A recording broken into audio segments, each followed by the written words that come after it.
student. Good afternoon, ladies and gentlemen of the media. This evening or afternoon as we are, I welcome you to the end of Meet the People's Tour press conference. And His Excellency President Adama Barrow is here to answer to your questions regarding issues that were raised during the Meet the People Tour. On that note, I welcome Your Excellency, sir.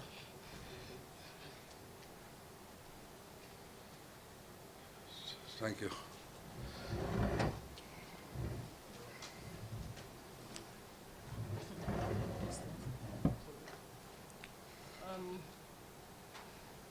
Can I have the other one? Because I want to leave him here. Okay. Let me get that. Take one, two.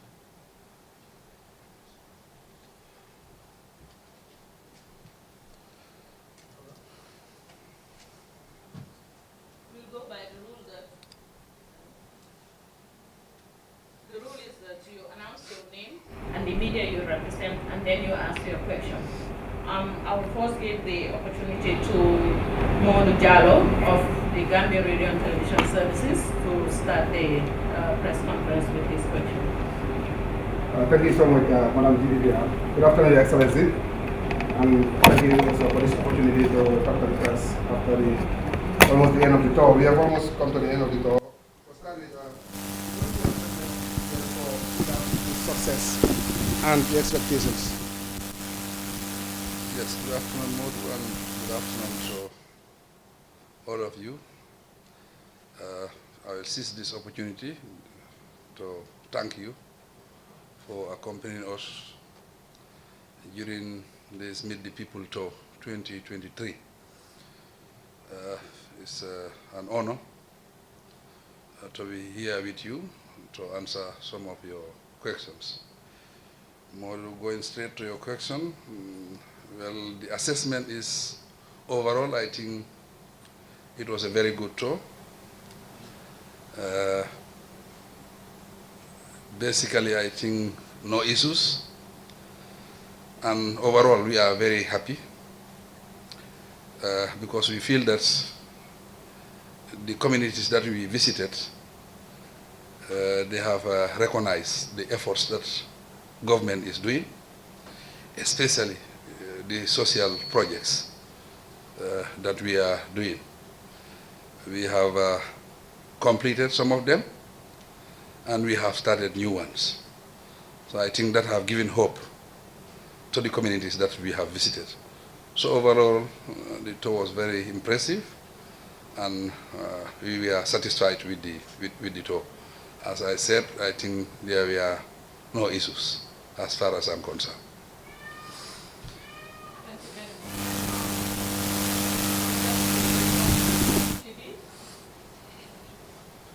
Thank you very much.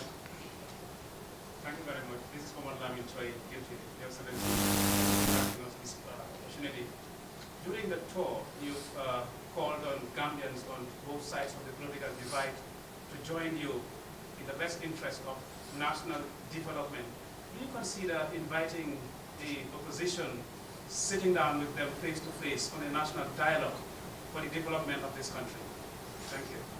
Yes, I am very serious about this call. I think I am more than willing to sit down with the opposition and discuss about the development of this country. Because I believe that this country belongs to all of us. Whether you are opposition or you are ruling party, basically the most important thing is we are all Gambians. And if we are Gambians, we are all working towards the development of this country. So I think as a head of state, it should be my responsibility, and it should be part of my principles to listen to all Gambians.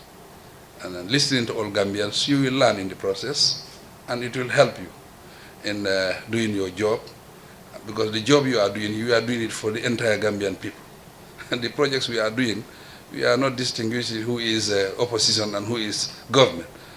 When we build roads, it's all Gambians that use the road. So definitely, I think the development of this country is my priority, and it's my responsibility to make sure this country move forward. And as I said, things cannot be as they used to be. We are in the 21st century now. The world have moved on, and Gambia have to move on. So that's why, and it's basic principles in a democratic environment that you listen to all sides. Thank you very much. Next, we call on the Party Network. Good afternoon, Your Excellency. My name is Dawda. I work for the Party Network. Once again, I said thank you very much for embarking on the tour.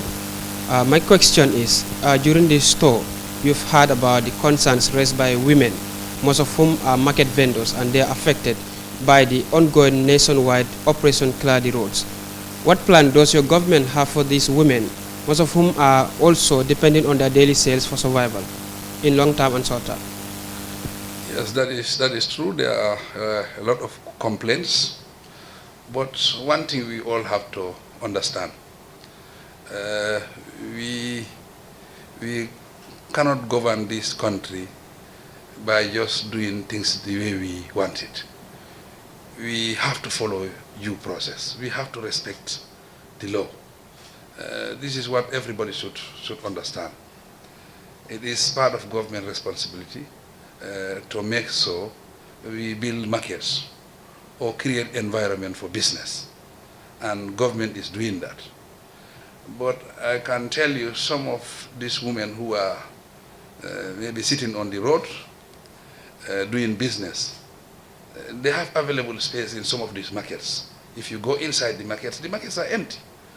But the main thing is these women tend to compete. They compete for customers.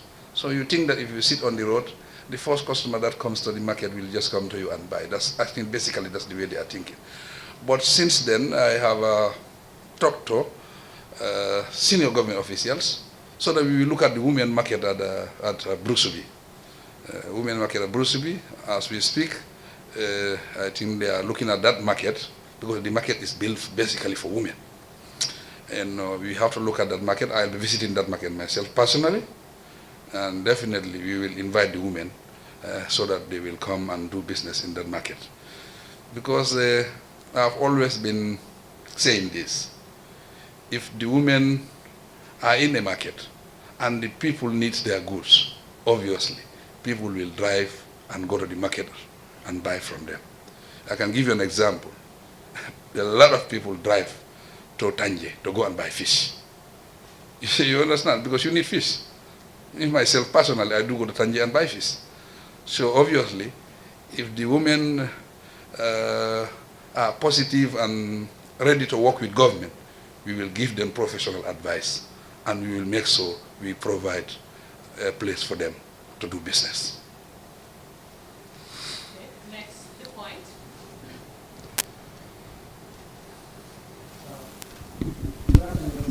My name is Mamoudou Diaw, and I work for the Point newspaper. My question is, during this during the nationwide tour, Gambians have raised so many issues. Key among them is the issue of adequate water shortage, roads, among others. Do you government have short-term plans in addressing these kind of issues that inhabitants or local dwellers have raised? Government have plans, because obviously you were with us in the tour. You have seen the water projects that we have inaugurated, water projects that are completed. And these are big projects. Some of these projects are serving almost approximately about 400,000 communities will access water with these projects, because we have about 20 boreholes. That is the Japanese project, and we have other projects with the ADP, that is 110. All in all will be like 132 boreholes. Right now the 55, the projects are on, and the other 55 we have just signed. So obviously it's not even short term, but even the long-term plan is going on. But for the short-term plan, we have boreholes that are cheaper boreholes, whereby we build water, facilities for communities, maybe smaller communities, with 5,000 liters tanks here and there. Those are the short-term, but these are bigger water facilities, about the capacity of 50,000 liters, and you can pump it within two hours. So these are big projects, these are long-term projects, and these projects can serve for 30 years. So these are big projects. So we are doing everything possible. And even demand for water, basically, generally, if you look at this Mid-D People Tour, it has reduced drastically because a lot of people are now accessing water. But the short-term and long-term plan is all going on at the same time, simultaneously. Yeah.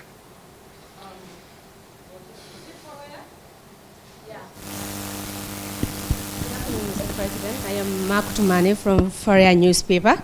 So my question is, throughout the tour you have been talking about increasing taxes, but you have not talked about how much is to be increased or the type of taxes that you are increasing. We would want to know that. Yes, this is a technical statement. You know, we have non-tax revenue. This is where we want to look at. Basically, if you look at our budget, there is a deficit in the budget. And our partners, every year we expect budget support of about 3 billion. And non-tax revenue, we collect about 5 billion. Well, when I sat down with the finance minister, I told him I think we have to look at this non-tax revenue. When I say non-tax revenue, when you register in your property at the Ministry of Justice, it's not all the time that you go register a property. Maybe in lifetime it's once. You go pay 500. If you say pay 1,000, you are contributing to our national development. Whereby the physical planning charge you maybe 300. We say we should increase it to 500. You go to the Ministry of Foreign Affairs to authenticate your document.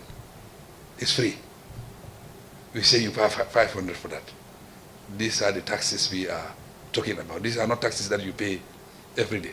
Marriage certificate. These are the taxes you are. You go to the court, pay for summons. Where you say pay for summons 500. We say pay 1,000. These are the taxes we are talking about. These are not taxes that you pay all the time, because maybe you might go to court once in your life, or you might not even go to court. But generally what we collect, the assessment is 5 billion. If our partners are giving us 3 billion, and we increase this, we collect 10 billion, we might not need our partners. And you think these partners will continue forever? This year, since January, we are expecting budget support. Up to now, we haven't received the budget support. Without our taxes, do you think the country will continue to move on? It will not happen. And we want development in this country. We want to build roads. If we want to build roads, definitely we have to contribute. You know, when you are running a country, it's just like what we call here local asus. We put money together, then we benefit from it. This is what we are talking about. When we collect the taxes, we build the roads. That's what it is. We pay more, we got quality service, sustainability, and also freedom. Because obviously, if we can provide enough money for our budget, we don't need the IMF. We don't need them to contribute. We don't need them to condition us. Of recent, they said we should reduce the speed of our development, capital expenditure. That's what they said. The 365 kilometers of roads, they say we cannot continue with them. We said no. These are social projects. And we are here to impact on the life of the people. But if we are not going to change that, what are we going to do? We said now we will create new money. These are new areas. These are low-hanging fruits. We want governments to contribute, to support our projects. When you pay, you are paying, for your own projects. Thank you. Thank you very much. Next, we call on Kefa.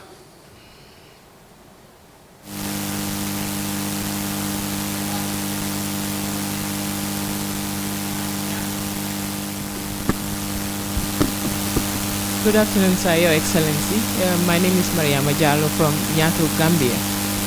As we've been monitoring during the tour, you have mentioned about empowering women and youths, and then meaning that based on our feasibility studies, is there any project plan for the opposite sex so that the empowerment will be fully 100% or 75% for the women?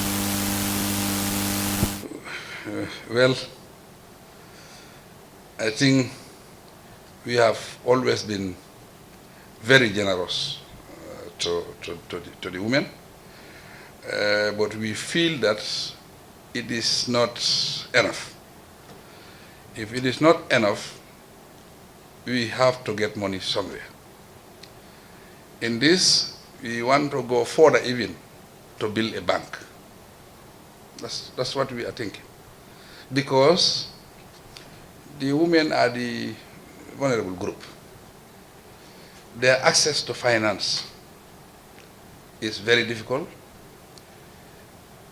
To meet conditions of banks, normal banks, is difficult. So their chances of accessing loans to do business, either party business or whatever, are very slim. So government have to come in here to help the vulnerable group. The youths, they are the future leaders of tomorrow. And they are the greater percentage of this country. So to prepare this country for tomorrow, we have to prepare these groups. This is why government is thinking that way. Normally we provide about 10 million every year. But we want to do more because it is not enough. So we are not leaving anybody behind. No one will be left behind. We want to support all together, but we have to be innovative. We have to be clever in how we do it. We have to look for resources, but in an innovative way. This is the way we are thinking. I think opening a bank here, women bank, I think that will help because it will make it very, very easy and all women will have equal opportunities to access these loans. Because these will be soft loans and basically there is no guarantee almost. Thank you. Block TV.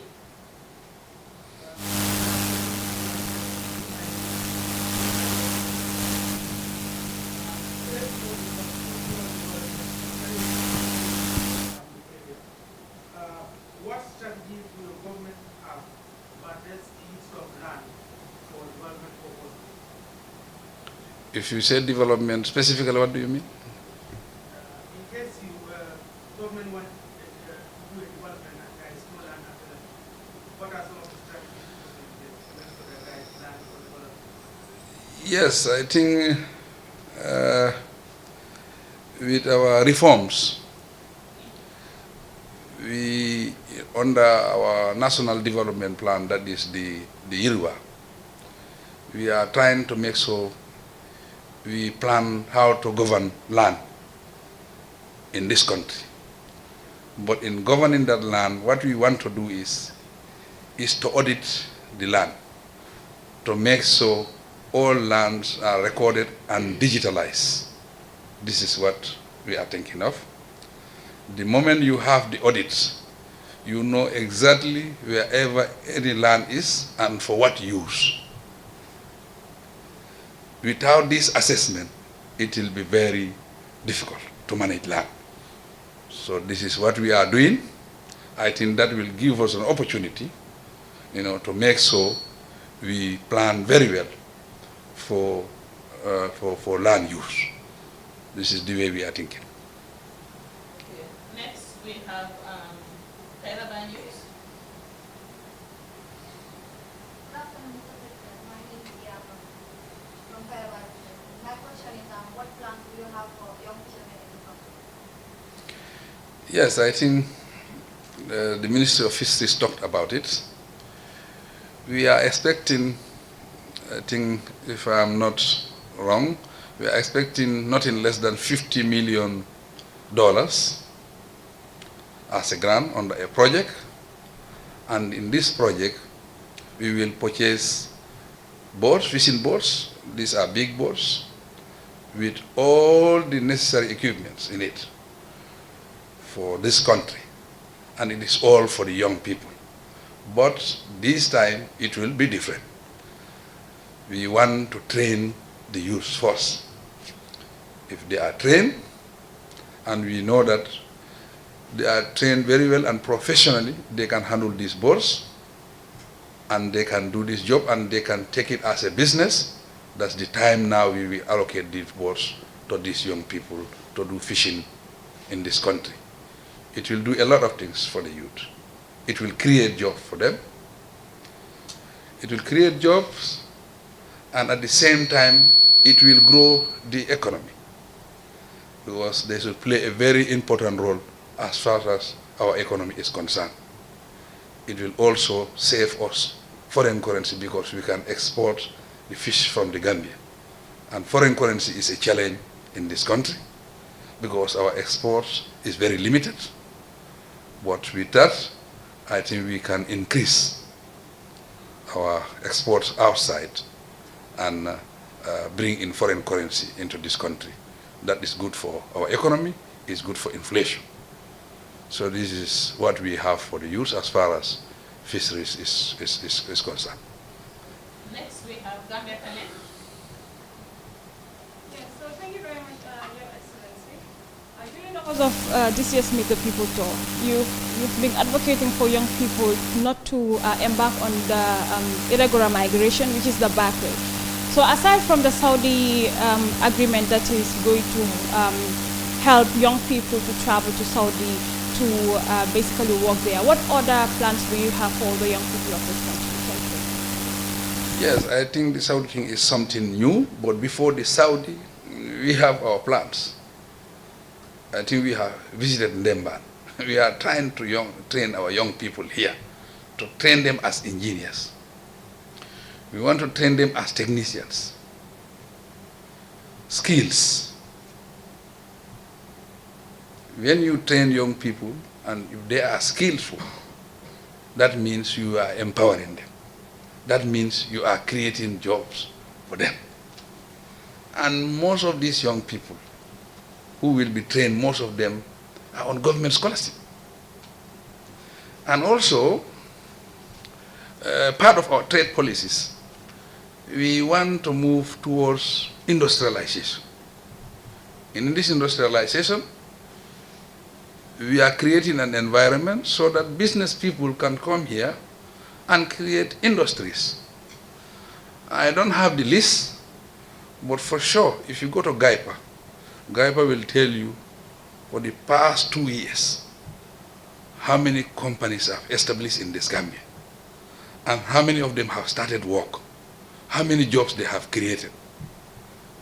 Because recently, in our Economic Council meeting, they gave us all these figures. I cannot remember the figures. There are a lot of Gambians are employed under these new industries. So industrialization will create jobs for the youth. But I think to train the youth to be engineers in this country, our youth to be skillful, if they have skills, that will create jobs for them. This is what we are doing, but we will not limit ourselves to that. That's why we have this Saudi Avenue that is now available, and obviously priority countries. Gambia is among the priority countries. Countries that officially are very much limited in Saudi. Gambia is among them. So 12 million jobs, why not? You know, before you travel illegally, I think it's better you travel legally. So this is the way we are thinking, but definitely back home, I think we are doing a lot. Even the Youth Enterprise Fund, we train the youths how to do business, and we also give them startup monies. You know, so this is basically what we are doing. Star TV.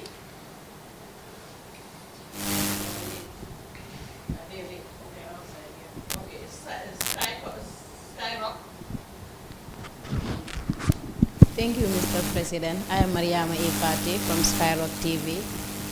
My question is, in a meeting at Kaur, Mr. Tavanjai cited that the pension allowance of the civil servant should be increased. So what is your government reaction to that? Say that again. I said, in a meeting held at Kaur, Mr. Tavanjai cited that the pension allowance of civil servants should be increased. What is your government reaction to that? Thank you. Well, in a meeting, people can just come and say anything they like because the platform is there. But I think if you look at our records, we just increase pension by 100%. I don't think it has happened anywhere in the world. And also not increasing the pension only. Now with the public service ministry, we are digitalizing the pension system so that when you get pension, you can get paid within 1 month, within 30 days. Sometimes it used to take them like almost 1 year, 2 years, you run in after your pension to get your money. Now it will take you about 30 days. And it is stopped there. Now you don't have to travel from Basi or from Koina to come for your pension. You will be in Koina and you get your pension. So this is what we are doing, part of our reforms. But I think the pension was just increased recently, and the increment was like 100%. Thank you. Next, PYFC. Are they in? Yes.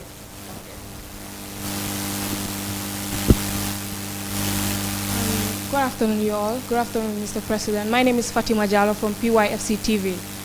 And then I have a question to ask, which is, what is your government doing to help address water crisis in Bundung and surrounding? Okay. Yes, I talked about it yesterday at the Bundung meeting. We are doing everything possible because I call on all the technicians to come around to see how best we can address the water problem for Bundung. I'm not a technician, but there are a lot of technical things that are part of this problem.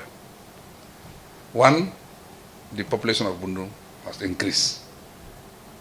Two, the pipes were service pipes that were in Bundung. These are smaller size. These all need to be changed, but that will take time. For the short term, we said now we will dig a borehole for them. This borehole was tested. They tested, I think, 50 meters. The water was not good. 100 to 200 meters, same thing. They said the iron content is very, very high. These are technicians and this water is tested. It is not like President Barrow, who is not technician. When I dig a borehole, the moment the water is flowing, I'm happy. No, this one is tested. But we are now looking for an alternative. There is a borehole that is dug at, Nema. We will be connecting that borehole to Bundung in the next 2 weeks, according to my technicians. Inshallah, maybe within a month, we would have addressed some of the challenges as far as water concerning Bundung and surrounding. So. Okay. Thank you very much. We take another round and we will wrap it up after that. Let's just go to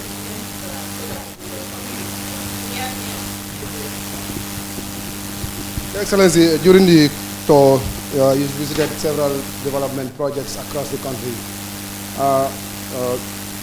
Infrastructural projects, you've seen and discussed with the officials the status of these projects.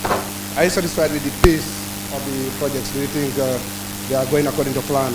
Or do you think your government needs to do more to pressurize or to put some pressure on some of these contractors to finish, to meet the deadlines?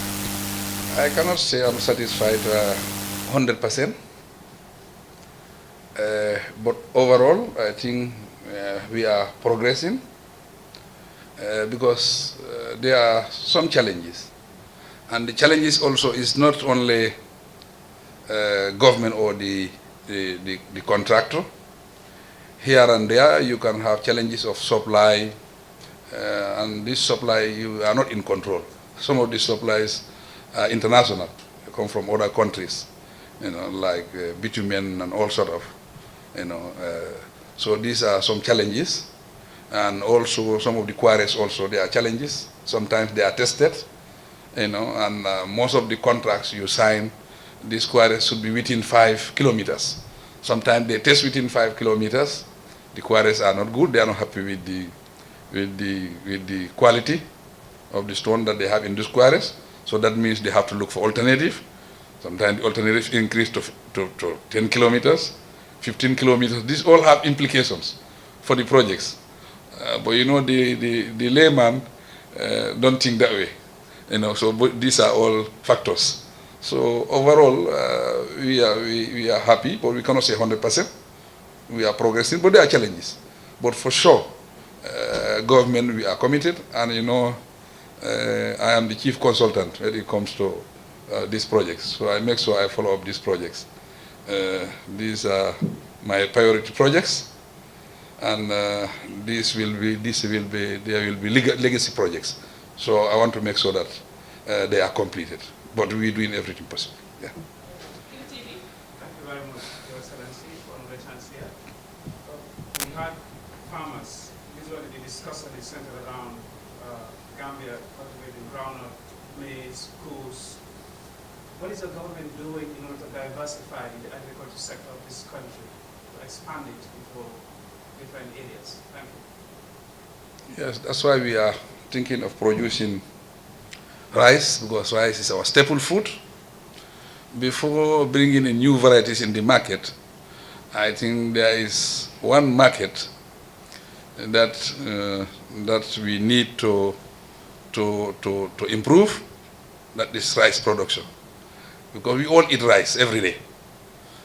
And if you look at the deficit, the gap for the supply in this country is about 80%. So obviously, we are deploying most of our resources, to improving rice production in this country.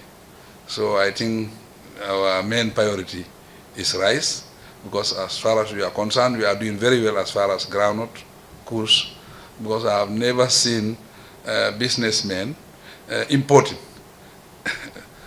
groundnuts in this country or coos. So that means we are supplying the market. It is enough in the market. So I think the area that we are not doing well is rice.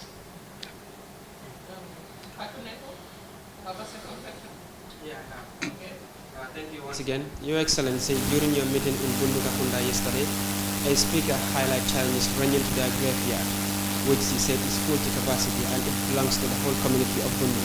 Do you consider this plea for relocation to any available space as an urgent, and what is the government doing to that? Yes, thank you for asking this question. I think immediately when this was mentioned, I spoke to my minister. He was sitting next to me. We called the technicians to look at what is available.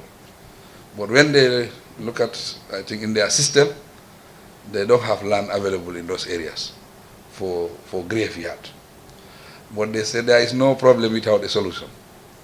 As a government, we will sit together. We will look for a solution. The problem is communities, they sold all their land around those areas, forgetting that one day somebody will have that call and you have to answer to the call. But that is not an excuse. As a government, we are here to solve problems. We look for a solution, and for sure we will find one.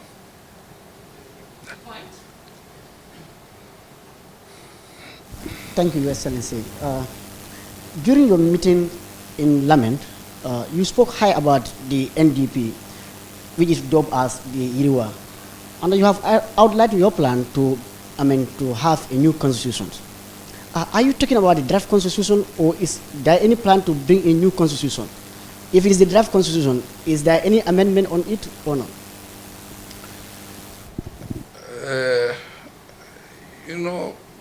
A constitution is a document that will manage the affairs of this country.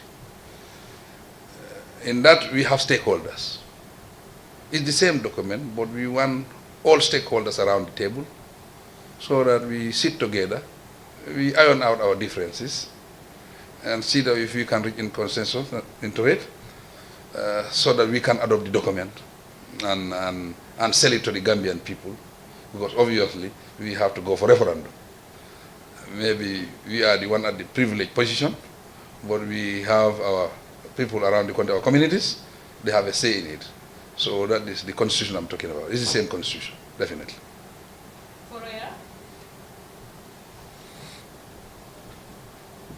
Good afternoon once again.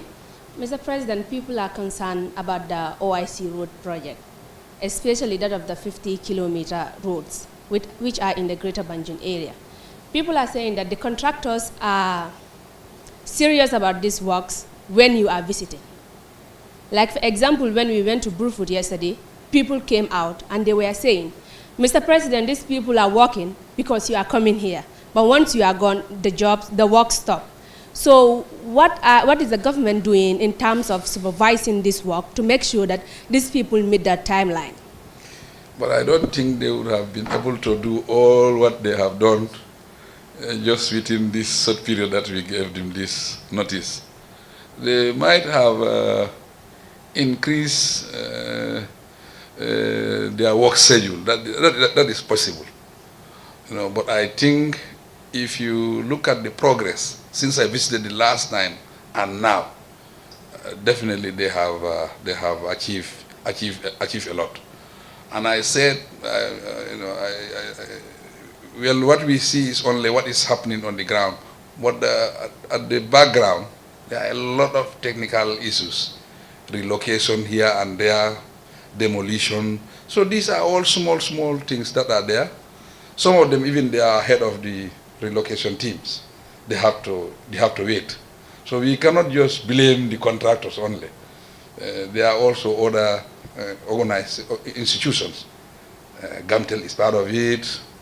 NAVEC, you understand, these are all institutions that are part of this road network. So without relocating these services, we cannot proceed. Bundun, they are having the same problem. The relocation is not finished, so it is affecting the work they are doing. So it's not the contractors only. This is not like you are working in the provinces. We have a lot of services, and our communities, we are not expecting these roads at this time, and it was not planned. So now that we have to do them, there's a lot of demolition, there's a lot of relocation of services, so that is also delaying the work. But I think we are happy with the progress so far, definitely. Yeah. Good afternoon. Thanks once again, Your Excellency. On behalf of like us practicing onto the farmers, not only onto the media professional, we go down to the grassroots. Issues have been discussed and then saying that at the end of the day, the government would like the farmers to sell their groundnuts to them. And then on many occasions during your meetings, you have mentioned that there will be security control along the borders. So what guarantee is laid on the table for that, so that to ensure that the groundnut will stay? And if possible, is there any project plan laid for advocating to the farmers so that they can sell the groundnuts to the government? Thank you. Yes, not specifically plans just to police the groundnuts that live in this country, but I think it's the responsibility of the security to make sure that when government give instructions, they follow the instructions, because we are doing this for the good of this country. Because if you look at fertilizer, it's highly subsidized. More than half of the price is subsidized for the farmers. We are spending almost nearly 500 million. So if you spend 500 millions, others come to this country, they are not even licensing, they just buy the groundnuts, and export it to other countries, go make profit out of it, whilst government is subsidizing the fertilizer in country. I don't think it's fair. and government need foreign currency for that matter. So obviously selling it to government, that means you are helping your own country, because GGC will purchase these groundnuts and export the groundnut. If they export the groundnut, it provides foreign currency for this country. It grow our economy. And we are also going further now. We are building a plan, a processing plan for these groundnuts. They are working very hard. We think that this year they will finish. But if they didn't finish this year, but early in 2025, they will finish the plan. You know, because we want to process the groundnuts here so that we add the value. If we add the value, we will get maximum. So that's what we are trying. And in trying that, we have to collaborate with the farmers. The farmers are our partners, because without government, obviously all the support that the farmers are getting, they will not get that, and they cannot produce the quantity they are producing today without the support of the government. It is not only fertilizer only. There's a lot of things that government is doing for farmers. Thank you. Next, we have the Caravan News. We have another question. Okay, what about Block TV? Good evening, Mr. President. You have inaugurated a pastoral farm for animals in the Pastoral community.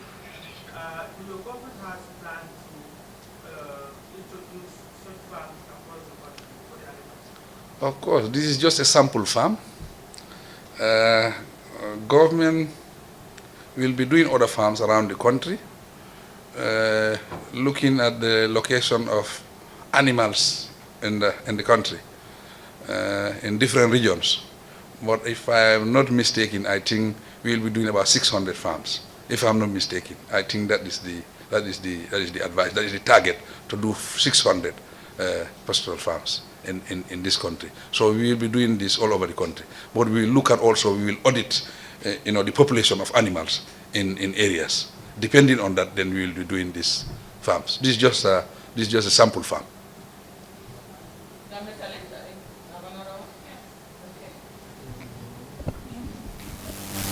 So thank you very much once again. My question is, during the course of this Meet the People Tour as well, people raise concerns of the cost of living. What is your government doing, or the plans laid by your government in terms of, controlling the skyrocketing of prices of commodities? Yes, government is doing everything possible to reduce the cost of living in this country. First of all, that will be technical, but providing farmers with subsidized agriculture. We are subsidizing food for them, because the food they produce, that's what they consume, basically, in the provinces. So in the first place, we are subsidizing them. Secondly, the government institutions are involved in helping business people to import rice in this country, to import rice and sell it at a very reasonable price, at a reduced price to the Gambian people. We are doing that. But we will also continue the advocacy also back home here. A bag of course will cost you 3,000. And a bag of rice is 50 kilo. Maybe the bag of course is 50 kilo. And they're charging 3,000. So that means if you sell a bag of course, you buy 2 bags of rice. So I think back home here also, we should also look at here, I think there should be an advocacy that people should look at also their prices, because there is no price control in this country. But if we are talking about cost of rice, and we are importing rice from Japan or any other part of the world, importing it, paying transportation, bringing it up to Gambia here. You want the rice price to be cheap, but you want your cost to be, skyrocketing. I think that also needs to be looked at. But I think government is doing everything possible to make so cost of living is not very high in this country. That's our contribution, definitely. Yeah.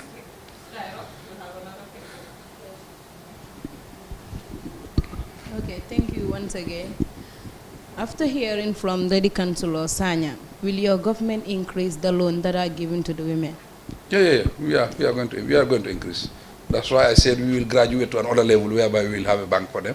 So that means the availability will be there. Not that government is providing this amount. If that amount is given, that means we have to wait for another year. No, we say we want to create a bank, and we are talking to our partners, especially the African Development Bank. They are very much interested in that, so that we create a bank for women, because they are the vulnerable group, as I said. They are at a disadvantage, and we need to support the women. So if we support women, that means we are supporting the entire country. We the men, if we have a lot of money, we think of marrying another wife.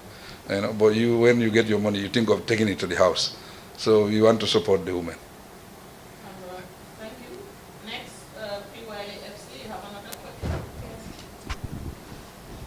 Thank you once again, Mr. President. Okay, we heard that you announced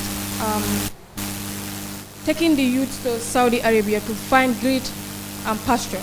But many critique that the amount of human trafficking that the Arab don't treat black right. So, please, what is your take on that? This one is formalized, and all the legal aspect of it is looked at, and documents are signed. The security is guaranteed. You understand? And your human rights and everything is guaranteed. That's why government is doing everything possible to protect our citizens. So that's why this is a formal process. This is not informal. This is government involved. It is different from where a bana or a coxer or somebody else trafficking is doing things. It's not the same. Thank you very much, sir. With that, I would like to ask the last question.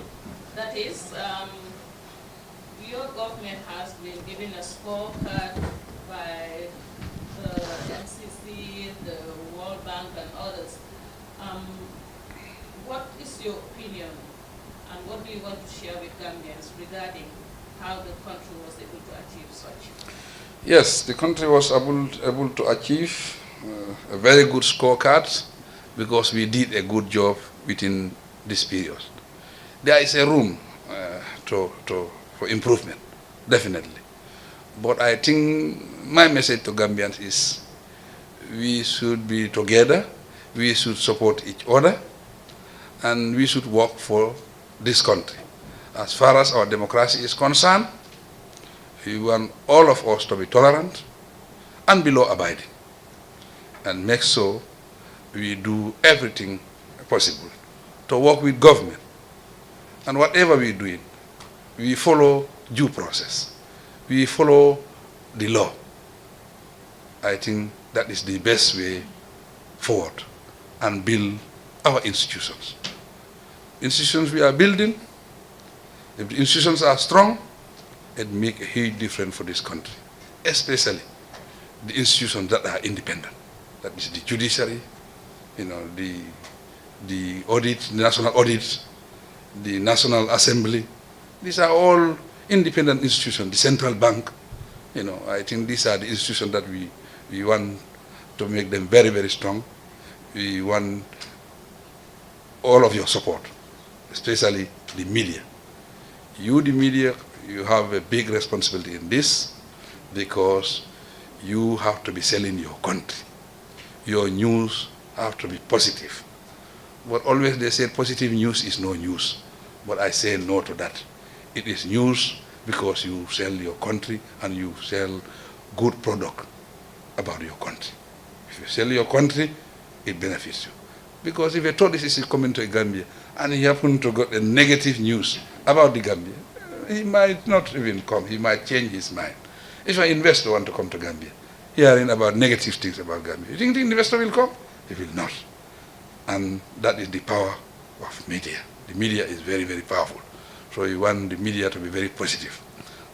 For concluding, I will thank you for joining my tour, making sure that people are seeing what is happening and seeing the projects, seeing what Gambians are saying. I think this is very, very important. We have to thank you for that. I've seen all of you struggling behind the media vehicle. here and there. It's difficult. It's not easy, but we are doing it for our country. We achieve it together. The legacy will be for all of us. We thank all of you for the support. We thank you also for taking time, to come and join us as far as this media briefing is concerned. I heard that it is live. I know many people are watching. So we thank you very much. We are grateful. It's an honor. Yeah. Thank you very much, sir. And thank you for coming. We have a last appeal that is off my back. They want to have a good photo with you. That's easy. That is Okay, can we go up there? Yes.